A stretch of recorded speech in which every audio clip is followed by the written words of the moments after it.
bad, something bad. I'm down.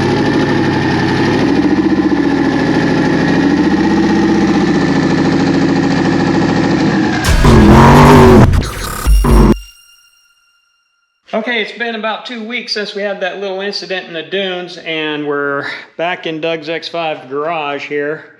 And we've got the rear trailing arm off, and it is time to rebuild this and put it back together. Here's an assessment of the damage that happened. The rear trailing arm heim broke.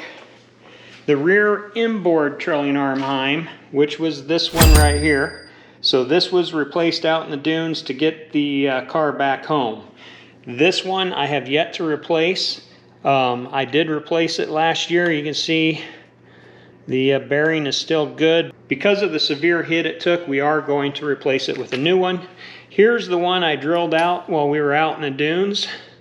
So it drilled and tapped out pretty easy. It was stuck flush in the arm. You can tell that I neglected this heim, so that may have contributed to a little bit of metal fatigue. However, I did hit that ridge pretty hard.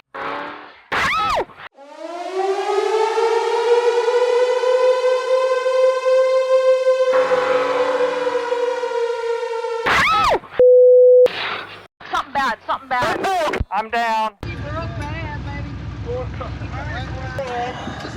The heim broke.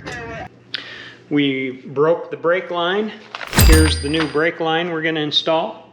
We broke the limiting strap mount. So here's the new clevises for the limiting straps. As you can see, bent the coilover shock, and we also bent a slight bend and snapped the rod end of the bypass. So we have a new rod end we're going to put on, and we also have 2 brand new shock shafts. We have 2 King rebuild kits, the shock oil, and just in case I went ahead and ordered the coil divider.